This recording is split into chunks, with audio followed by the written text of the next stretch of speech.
신약성경 256페이지 로마서 12장 1절 말씀, 우리 다 함께 한 목소리로 같이 봉독하도록 하겠습니다.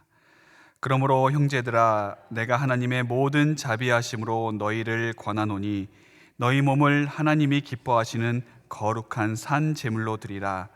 이는 너희가 드릴 영적 예배니라. 아멘. 아멘. 성경 66권 전체에서 복음의 진수를 담고 있고 또 복음에 대해서 가장 잘 이야기하고 있는 그런 책을 꼽으라면 많은 분들이 로마서를 꼽습니다. 이 로마서에서는 이신칭의 교리뿐만이 아니라 예수 그리스도 십자가 복음에 대한 아주 중요한 내용들이 잘 담겨져 있습니다. 그래서 많은 사람들이 이 로마서를 통해서 회심을 하거나 또 복음을 영접하는 그런 일들이 역사상 많이 있었습니다. 그 대표적인 것이 우리가 잘 알고 있는 어거스틴이죠. 어거스틴이 젊었을 때 잘못된 그런 길로 가다가 이제 그가 회심을 하게 된 결정적인 그 이유가 이 로마서의 말씀을 듣고, 특별히 이제 로마서 13장 13절부터 14절의 말씀, 낮에와 같이 단정히 행하고 방탕하거나 술 취하지 말며 음란하거나 호색하지 말며 다투거나 시기하지 말고 오직 주 예수 그리스도로 옷 입고 정욕을 위하여 육신의 일을 도모하지 말라. 이 말씀을 통해서 어거스틴은 완전히 새로운 사람으로 변화가 되었습니다. 종교개혁의 대표자라고 할 수 있는 루터 또한 마찬가지입니다. 그가 의의 문제로 인해서 씨름하고 있을 때 그의 마음을 시원케 해주는 말씀이 바로 로마서 1장 17절의 말씀이었습니다. 복음에는 하나님의 의가 나타나서 믿음으로 믿음에 이르게 하나니 기록된 바 오직 의인은 믿음으로 말미암아 살리라 함과 같으니라. 이 마틴 루터는 이 말씀을 기치로 이제 종교개혁의 놀라운 일들을 감당하게 되었습니다. 또 영적으로 메말라 있던 요한 웨슬레의 심령에 뜨거운 불을 붙이게 된 것도 그가 한 모라비안 형제단의 그 집회에 참석했을 때 앞에서 어떤 사람이 마틴 루터의 로마서 주석을 읽고 있는데 그 주석에서 나오는 이야기를 듣고서 그의 마음이 뜨거워졌다. 요한 웨슬레는 그렇게 고백을 하고 있습니다. 이렇게 많은 사람들에게 복음의 진수를 맛보게 해준 이 로마서는 크게 두 부분으로 나눌 수가 있습니다. 하나는 1장부터 11장까지, 그리고 12장부터 마지막 16장까지 나눌 수가 있겠습니다. 1장부터 11장까지는 기본적인 교리에 대해서 설명을 하는데 우리가 믿는 바가 무엇이며 또 복음이 무엇인지를 잘 설명하고 있습니다. 그리고 12장부터는 그런 복음을 받아들인 사람이 어떻게 살아가야 될 것인가, 그것을 말씀해 주고 있습니다. 1장부터 11장까지의 내용이 기초를 다루고 있는 기초반이라고 한다면, 또 초급반이라고 한다면 12장부터는 그 기초를 충실히 다지고 또 그 초급반을 잘 마무리한 사람들이 이제 다음으로 넘어갈 수 있는 심화반이라고 할 수가 있겠습니다. 모든 일에는 여러분, 기초가 중요하죠. 기초가 제대로 되어 있지 않으면 그 위에 세워진 것은 금방 허물어질 수밖에 없습니다. 기초가 부실한 상태에서 다음 단계로 넘어가게 되면 겉으로 볼 때는 진도가 빠르게 나가는 것 같고 또 겉으로 볼 때는 잘 세워져 나가는 것 같지만 실제 내실은 그렇지 못합니다. 아마 운동하시는 분들은 이것들을 잘 공감하실 텐데요. 운동을 하다 보면 고급 기술이 있고 또 기초 기술이 있습니다. 근데 처음부터 내가 고급 기술을 발휘하고 싶다고 고급 기술을 할 수 있는 것은 아니죠. 충분히 기초 기술을 잘 연마하고 그것들을 잘 충실히 연습한 후에야 고급 기술을 해나갈 수가 있습니다. 나는 기초는 싫고 이거는 좀 내 수준이 안 맞다. 나는 처음부터 고급으로 하겠다. 그래서 고급 기술을 아무리 연마한다 한들 흉내만 낼 뿐이죠. 진짜 고급 기술을 발휘하기 위해서는 기초 기술이 충분히 뒷받침되어야 합니다. 우리의 신앙도 마찬가지입니다. 이 로마서도 마찬가지죠. 우리가 1장부터 11장까지 교리에 대해서 충분히 공부하고 알았다라고 한다면 이제는 12장부터 시작되는 심화반으로 넘어가게 됩니다. 그 심화반의 첫 챕터가 오늘 우리가 읽은 로마서 12장 1절의 말씀입니다. 오늘 말씀을 보면 주제가 무엇입니까? 예배입니다. 이것은 다른 말로 1장부터 11장까지 충실히 기본을 다진 사람들에게 있어서 예수 그리스도를 믿는 사람들이 그 다음 심화반에서 제일 중요하게 다뤄야 될 주제가 무엇인가 하면 예배라고 하는 것입니다. 여러분, 이 예배는 우리가 믿는 자로서 가장 기본적인 내용입니다. 그렇기 때문에 오늘 말씀은 바로 거기에서부터 출발을 합니다. 우리가 읽은 이 로마서 12장 1절은 우리에게 그리스도인이 어떻게 예배를 드리는 것이 바른 예배인가, 그것을 우리에게 말씀해 주고 있습니다. 이전에는 아무렇게나 예배 드렸습니다. 이전에는 내가 예배 드리고 싶은 대로 예배 드렸고, 또 내 마음에 흡족한 대로 내 필 따라 그렇게 예배를 드렸다라고 한다면, 이제 배운 사람이라고 한다면, 그리고 성장하고 성숙한 심화반에 들은 사람이라고 한다면 이제는 그렇게 예배드리면 안 되는 것이죠. 무엇이 바른 예배인가? 어떻게 예배드리는 것이 하나님께서 진정 받으시는 기뻐하시는 예배인가? 그것을 우리가 드려야 되지 않겠습니까?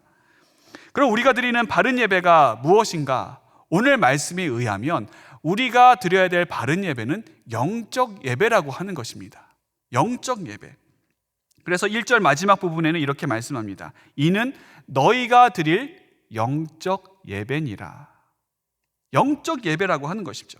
이것을 이렇게 표현할 수도 있습니다. 이는 너희가 드려야 할 영적 예배니라. 우리가 드려야 할 예배가 무엇인가? 영적 예배라고 성경은 말씀하고 있습니다. 그러면 우리가 드려야 될 이 영적 예배가 무엇인지, 이 영적 예배라고 할 때에 영적이라고 하는 것이 도대체 무슨 의미를 가지고 있는지를 우리가 여기서 두 가지 정도 살펴보고자 합니다. 첫째로, 오늘 본문에서 이야기하는 예배에 있어서 영적이라고 하는 것은 다른 말로 표현하면 그리스도적이다라고 할 수가 있겠습니다.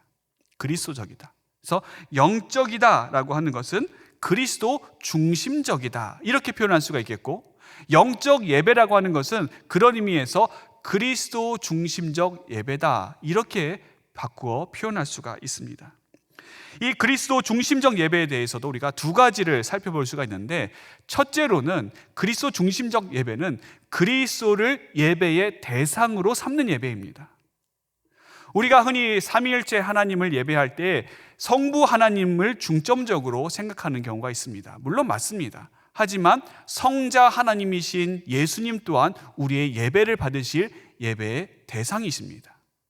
우리가 예배를 통해서 그리스도를 높이고 그리스도를 예배하는 것, 그것이 우리가 드리는 모든 예배에서 일어나고 있는 아주 중요한 일입니다. 그렇기 때문에 우리가 예배를 드린다라고 하는 것은 예수 그리스도를 생각하고 예수 그리스도를 우리의 마음에 두고 예수 그리스도를 경배하고 예배 드린다라고 하는 이 중요한 사실을 잊어서는 안 되는 것이죠. 그런데 어떤 분들을 보면 예배의 목적이 그리스도가 아니라 다른 데 있는 경우를 볼 때가 있습니다. 사도행전 8장에 보면 이제 예루살렘에 굉장히 심한 박해가 가해지게 됩니다. 그래서 거기에 사람들이 사도 외에는 뿔뿔이 흩어져서 여러 곳에 거하게 되는데, 그 중에서 빌립이라고 하는 집사가 이제 그 박해를 피해서 사마리아라고 하는 성에 다다르게 됩니다. 그리고 거기서 복음을 전하는데 얼마나 능력 있게 복음을 전하는지 그가 가는 곳마다 기적들이 일어나게 됩니다. 귀신이 떠나가고 병자가 치유받고 놀라운 기적들이 곳곳에서 이제 일어나게 되자 그것을 보고 있던 많은 사람들이 복음을 영접하고 예수님을 믿게 됩니다. 그 중에 누가 있었느냐 하면 그 사마리아 성에서 대마술사라고 불리던 시몬이라고 하는 사람이 있었습니다. 이 시몬도 보통 사람이 아니라 다른 사람들을 놀라게 할 만큼 그런 아주 마술을 잘하는 사람이었습니다. 근데 이 시몬이 보니까 이건 다르거든요. 이건 진짜다. 나는 가짜지만, 나는 속임수지만 이거는 진짜, 이건 진짜 능력이다 생각을 해서 이 빌립을 찾아가게 되고, 빌립이 전하는 예수님을 믿고 세례까지 받게 됩니다. 한편 그 이야기가 예루살렘 교회에 있는 사도들에게 들려지게 됐습니다. 사마리아 사람들이 복음을 영접하고 예수님을 믿는 사람들이 점점 늘어나고 있다. 이 이야기를 들으니까 예루살렘 교회에서는 베드로와 요한 두 사람을 파송을 합니다. 그리고 사마리아에 있는 사람들을 위해서 그들을 위해서 기도하고 또 그들에게 성령이 임하도록 그렇게 하는데, 이 사도들의 기도를 받은 사람들이 성령을 받는 그 자리에 바로 이 시몬이 있었습니다. 시몬이 보니까 놀랍거든요. 이 두 사도가 기도하니까 거기 있는 모든 사람들이 성령을 받는데 이 능력을 자기도 가지고 싶었습니다. 그래서 집회가 끝난 다음에 몰래 베드로와 요한을 찾아가서 돈을 좀 드리면서 이렇게 이야기를 하죠. 이 권능을 내게도 주어 누구든지 내가 안수하는 사람은 성령을 받게 하옵소서. 여러분, 이 시몬의 초점이 어디에 가 있습니까? 시몬은 능력에 가 있습니다. 능력 받기를 원하는 것이죠. 능력이 목적인 것입니다. 그것을 위해서 예수도 믿고 세례도 받은 것입니다. 그가 정말 복음을 영접하고 예수 그리스도를 자신의 구세주로 섬기고 자신의 주인으로 삼기 위해서 예수를 믿은 것이 아니라 보다 큰 능력, 더 위대한 능력, 세상에서 더 성공하면, 내가 이 큰 능력을 가지면 내가 이 세상에서 더 많은 돈을 벌 수 있다, 그렇게 생각해서 일종의 투자를 베드로와 요한에게 한 셈이죠. 그런데 여러분, 시몬만 그렇습니까? 오늘날 우리 그리스도인들 중에서도 이런 분들이 얼마나 많이 있습니까? 어떤 분들이 예배 한 번도 안 빠지고 모든 예배마다 참석하는 분들이 있습니다. 참 귀한 일이죠. 그래서 어떻게 이렇게 매번 예배를 참석하는가 물어보면 이렇게 대답합니다. 그래야 잘 되지요. 그래야 복 받지요. 여러분, 예배의 목적이 어디에 가 있는 것입니까? 전혀 다른 데가 있죠.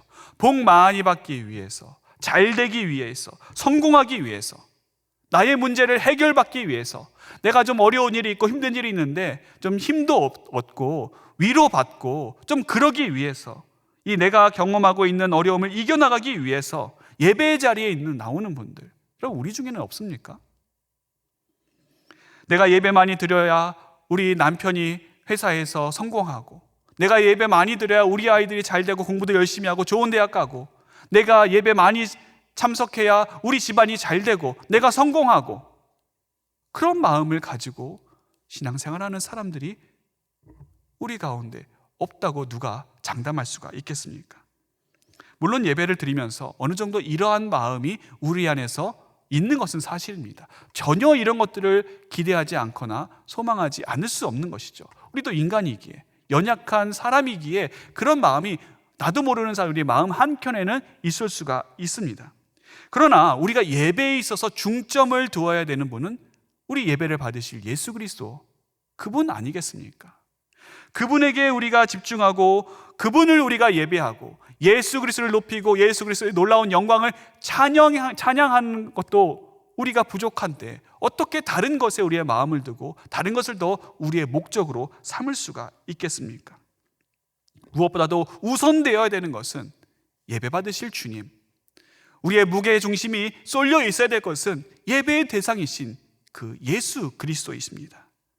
그런데 오히려 나를 예배하고 나의 만족과 나의 행복과 나의 기분과 나의 느낌을 위해서, 그런 것들을 위해서 예수 그리스도를 수단과 도구로 삼는 사람들의 그 예배가 바로 그리스도 중심적 예배에서 벗어난 예배이고, 그것이 바로 영적 예배가 아닌 겁니다. 그리스도 중심에서 벗어난 그 어떤 예배도 영적 예배가 될 수가 없습니다. 빌립보서 3장 19절에는 이런 말씀이 있습니다.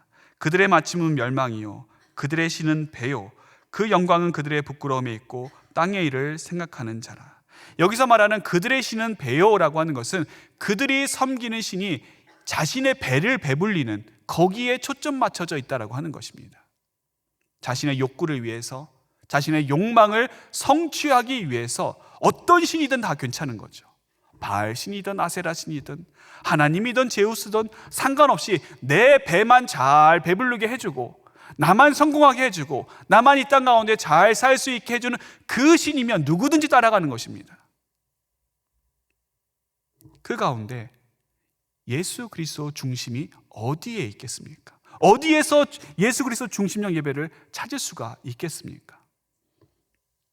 둘째로 그리스도 중심적이라고 하는 것은 예수 그리스도를 통해서 예배드린다라고 하는 것입니다.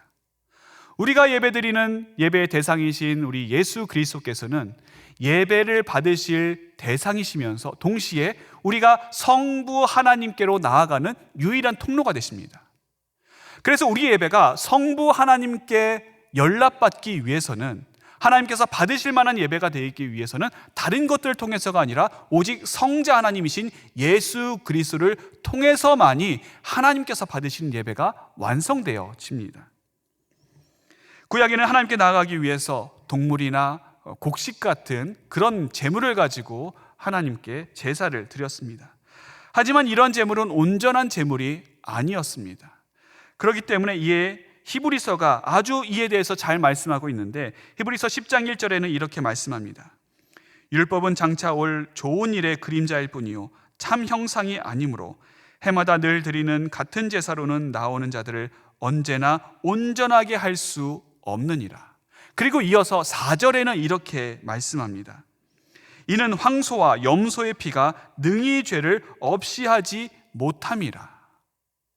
구약에 드렸던 그 제사로는 그 어떤 것으로도 온전히 하나님께 영광을 돌릴 수가 없었고, 온전한 예배로 하나님께 연락될 수가 없었습니다. 아무리 많은 염소의 피, 아무리 좋은 황소의 피를 가진다 할지라도 그것으로는 완전한 죄사함의 일이 일어날 수가 없었습니다. 그래서 이에 대한 결론을 19절과 20절에 이렇게 맺고 있습니다. 그러므로 형제들아, 우리가 예수의 피를 힘입어 성소에 들어갈 담력을 얻었나니 그 길은 우리를 위하여 휘장 가운데로 열어놓으신 새로운 살 길이요 휘장은 곧 그의 육체니라. 오직 예수 그리스도만이 하나님께 나아가는 유일한 통로요, 오직 예수 그리스도께서 우리를 위하여 십자가에 흘리신 그 보혈만이 우리를 속할 그 온전한 하나님께 드려질 것이 된다라고 하는 것입니다. 그리고 오직 예수 그리스도를 거쳐서만이 하나님께서 받으시는 예배를 드릴 수 있다, 이것이 성경이 우리에게 증언하고 있는 바입니다. 이렇게 하나님의 독생자 예수 그리스도를 우리가 예배하고, 그리고 예수 그리스도를 통해서 삼위일체 하나님께 나아가는 이 귀한 역사가 바로 오늘 본문에서 이야기하는 영적인 예배, 다른 말로 그리스도 중심적인 예배라고 하는 것입니다. 우리가 드릴 영적 예배, 이 두 번째는 이 영적이라는 것에 대한 오해와 관련이 있습니다. 여러분, 흔히 우리가 영적이라고 이야기할 때 떠오르는 것이 있죠. 어떤 것이 떠올라집니까? 육체적인 것과는 좀 반대되는 것들, 뭔가 신비하고 초월적이고 눈에 보이지 않고, 그렇죠? 또 세속적이지 않은 것들을 떠올립니다. 그리고 흔히 어떠한 영의 세계, 그래서 꿈이나 환상 같은 것을 보거나 아니면 방언을 하거나 놀라운 기적을 행하거나 이런 것들을 영적인 것으로 우리가 생각을 하는데, 이런 것들이 영적인 것에 대한 대표적인 오해들입니다. 물론 이런 것도 영적인 것에 포함은 되어 있습니다. 하지만 이런 것들이 영적인 것에 대한 전부는 아닙니다. 오히려 영적인 것에는 어떤 것이 포함되어 있는가? 육체적인 것도 포함되어 있고 실제적인 삶도 여기에 포함되어 있습니다. 어떤 분이 금식을 열심히 하는 분이 있었습니다. 그래서 그분에게 물었습니다. 어떻게 이 금식을 하시게 됐습니까? 그랬더니 그분이 하시는 말씀이, 그래야 좀 더 영적인 사람 같아서, 내가 좀 더 영적으로 보이기 위해서, 영적인 사람이 되기 위해서 금식을 합니다, 이렇게 대답하는 겁니다. 여러분, 그분의 말씀에 따르면 그러면 금식을 하면 영적인 사람이고 금식을 안 하면 영적인 사람이 안 되는 겁니까? 금식을 많이 하면 더 영적이게 되고, 반대로 식사를 많이 하면 내가 영적이지 못한 사람이 되는 겁니까? 그렇지 않죠. 오히려 금식을 많이 하다가 잘못돼서 그의 건강을 잃어버리게 되고 또 영적으로 악영향을 끼치는 그런 케이스들이 굉장히 많이 있습니다. 이 영적이라고 하는 것을 우리가 다르게 이해할 필요가 있습니다. 요한복음에 보면 예수님께서 성육신 하신 사건이 나오는데 이렇게 표현을 합니다. 말씀이 육신이 되어 우리 가운데 거하시매. 말씀이 뭐가 되셨다고요? 육신이 되어 우리 가운데 거하셨다. 예수님께서 인간의 몸을 입고 이 땅에 오셨습니다. 그러면 예수님께서는 인간의 몸을 입으셨기 때문에, 육신을 입으셨기 때문에 영적이지 않으시게 된 것입니까? 아니죠. 예수님께서 인간의 몸을 입고 오셨다고 어떻게 예수님께 영적이지 않다고 이야기할 수가 있겠습니까? 오히려 예수님께서는 인간의 몸을 입고 오셨지만 그 누구보다도 영적인 삶을 사셨습니다. 우리가 흔히 이 영에 대한 이야기와 또 영적인 것에 대한 이야기를 할 때 둘을 좀 구분할 필요가 있습니다. 우리가 예수님을 영적이다, 예수님께서 영적인 삶을 사셨다라고 할 때 그것은 예수님께서 육체 없이 그냥 영으로만 이 땅에 오셨다, 그 말을 하는 것이 아니라 육신의 몸을 입고 오신 예수님께서 살아계신 모든 삶이 하나님께 드려진 삶이 되었다, 그것을 가지고 영적인 삶이다, 이렇게 표현을 하는 겁니다. 오늘 본문에 나오는 영적인 예배가 바로 그것을 이야기하고 있는데요, 오늘 본문에 보시면 너희 몸을 하나님께서 기뻐하시는 산 제사로 제물로 드리라, 이 말씀은 당시 헬라 세계에서는 굉장히 이해하기 어려운 말씀이었습니다. 왜냐하면 당시 헬라 철학에 의하면 영과 육은 따로따로 구분되어지는데 영은 선하고 착한 것이지만 육은 악하고 더럽고 천박한 것으로 생각했습니다. 그렇기 때문에 우리가 예배드린다고 할 때, 어떤 신에게 예배드린다고 할 때 가장 좋은 예배는 어떤 예배인가? 영으로만 드리는 예배입니다. 그들은 그렇게 생각했어요. 우리가 가장 선하고 좋은 영으로 드려야지, 어디 여기에 육이, 더러운 육이 포함되어 있고 육신으로 어떻게 예배를 드릴 수 있는가, 그렇게 생각했던 것입니다. 근데 여러분, 이것은 엄밀히 따지면 어불성설이라고 할 수가 있겠습니다. 왜냐하면 인간에게 육 없는 영이 있을 수가 있겠습니까? 인간에게 그럴 수 없죠. 인간은 영과 육이 함께 있는 존재입니다. 영 없는 육도 껍데기일 뿐이지만 육 없는 영도 인간에게는 별 의미가 없습니다. 인간에게 있어서 영과 육은 같이 가는 것이지 이것 따로 저것 따로 이렇게 될 수가 없는 것입니다. 육이 죄를 지으면 영도 죄를 지는 것이고, 영이 구원받으면 육 또한 구원을 받는 것이죠. 우리가 매주일날 이제 헌금할 때 찬송가 630장을 부릅니다. 그 가사를 보면 진리와 생명이 되신 주 이 몸을 바치옵니다, 그렇게 되어 있어요. 이 진리와 생명 되신 주 이 몸을 바치옵니다. 이 부분이 어디서 나왔는가? 찬송가, 모든 찬송가를 보면 맨 뒤에 있는 아멘송을 제외하고서는 모든 찬송가의 핵심이 되는 중심 구절이, 성경 구절이 있습니다. 그런데 630장의 중심이 되는 성경 구절이 바로 로마서 12장 1절 말씀입니다. 오늘 이 말씀, 특별히 거기에 뭐라고 되어 있느냐면 너희 몸을 하나님이 기뻐하시는 산 제물로 드리라, 이 부분이 찬송가 밑에 아주 명확하게 명시되어 있습니다. 여러분, 우리의 예배는 우리의 마음과 또 우리의 정성만 하나님께 드리는 것이 아닙니다. 우리의 몸도 하나님께 드리는 것입니다.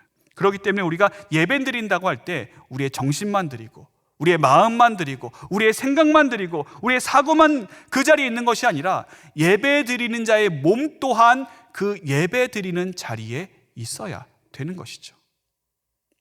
안타까운 것은 코로나 팬데믹 이후로 자꾸 우리의 예배가 편리함을 추구하게 되고 인간 편의주의적으로 흘러가고 있는 모습입니다. 처음에는 어쩔 수가 없었습니다. 그래서 교회에 나오지 못하고 가정에서 온라인으로 예배 드릴 수밖에 없었죠. 사실 이 온라인으로 예배를 드린다라고 하는 것은 최선은 아니었습니다. 차선이었죠. 하지만 안타까운 것은 어느새 이 차선이 우리의 최선이 되어가고 있다라고 하는 사실입니다. 최선을 드릴 수 없는 그런 상황이기 때문에 내가 차선을 드릴 수밖에 없었지만, 그래서 처음에는 그 차선을 드릴 때에도 내가 이러면 안 되는데, 그래도 교회 가서 예배 드려야 되는데 송구하고 죄송스러운 마음이 우리 마음 한켠에 있었습니다. 예배를 드릴 때마다 송구스럽고 예배를 드릴 때마다 죄송스럽고, 하나님 빨리 이 팬데믹이 회복이 되어서 하나님 제가 옷도 잘 입고 또 정성스럽게 하나님께 나아가서 교회 가서 예배 드릴 수 있게 해달라는 기도가 많은 성도들의 기도 제목이었습니다. 근데 지금은 어떻습니까? 우리의 차선이라고 생각했던 것들이 많은 사람들에게 최선으로 인식되고 있습니다. 여러 가지 사정으로 인해서 교회에 못 나오니까 어쩔 수 없이 온라인으로 예배드리는 것이 아니라 그냥 온라인으로 예배드리는 것이 예배드리는 여러 선택지 중에 하나가 되어버린 것이죠. 사랑하는 성도 여러분, 예배에 있어서 우리가 편의를 위하거나 또 다음 스케줄을 위해서 우리가 차선을 선택하는 것은 이미 우리의 예배가 최선이 아니라 차선임을 반증하는 의미입니다. 우리가 하나님께 최고의 것을 드리는 것이 아니라 어느샌가 나의 마음 가운데 다른 것들이 자리 잡고 있고, 어느샌가 우리 중심에 자리 잡고 있어야 될 예수 그리스도께서 다른 한켠으로 밀려나 후순위가 되고 다음 순위가 되셨다고 하는 그것을 나타내주는 그런 모습 아니겠습니까? 성경은 말씀합니다. 너희 마음만이 아니라, 너희 정서만이 아니라, 너희 생각만이 아니라 너희 몸을 하나님께서 기뻐하시는 산 제물로 드리라. 또한 오늘 본문에 나오는 이 거룩한 산 제물로 드리는 예배는 구약에 나오는 번제를 염두에 두고 하시는 그 말씀입니다. 레위기서에 보면 번제를 드리는 그 방법에 대해서 자세하게 나오고 있습니다. 먼저는 제사 드리는 사람이 자신의 제물을 준비를 합니다. 그리고 그 제물을 가지고 제사장 앞에 가서 제물의 머리에 자신의 손을 안수하면서 자신의 죄를 이 제물에게 전가시키는 그런 의식을 행합니다. 그리고 나서 제물을 드리는 사람이 이 제물을 잡는 겁니다. 제사장이 잡아주는 게 아니라 제사를 드리는 사람이 잡는 겁니다. 그리고 그 잡은 제물에 가죽을 벗깁니다. 그런 다음에 하는 것이 무엇이냐? 각 제물에 토막을 내게 됩니다. 성경에는 각을 뜬다 이렇게 되어 있는데 부분 마디마다 잘라내게 됩니다. 그리고 그 잘라낸 것을 한데 모아서 이제 번제단에 불살라 드리는 것이 번제의 전체적인 내용입니다. 여기에서 우리가 하나 짚고 넘어가야 될 것이 있는데 바로 각을 뜨는 것입니다. 부분 내는 것이고 조각 내는 것이죠. 제물 전체를 하나의 몸뚱이로 드리는 것이 아닙니다. 시편 51편에 보면 하나님께서 구하시는 그 제사에 대해서 설명을 하고 있습니다. 하나님께서 구하시는 제사는 상한 심령이라. 하나님이여 상하고 통회하는 마음을 주께서 멸시하지 아니하시리이다. 이 말씀에 나오는 하나님께서 구하시는 제사는 상한 심령이라. 이 상한 심령에 대해서 많은 번역은 상처 입은 마음 또는 속상한 마음, 힘든 마음 이렇게 번역을 하고 있습니다. 근데 원어적인 의미를 보면 또 다른 의미가 있는데 그 의미는 무엇인가? 조각난 마음, 부분 쪼개진 마음, 다른 말로 각을 뜬 마음, 이렇게 번역이 되어 있습니다. 이 쪼개진 부분을 우리의 삶에 적용해 보면 우리의 삶의 구체적인 부분을 하나님께 드리는 것을 의미합니다. 조각조각, 부분 모든 상황마다 하나님께 드리는 것입니다.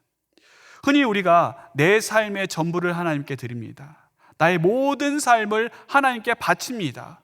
나의 전체를 하나님께 올려드립니다. 그렇게 표현을 합니다만 엄밀히 따지면 좀 이거는 구체적이지 못합니다. 추상적이죠. 아니 어떻게 우리가 전체를 하나님께 드린다는 말입니까?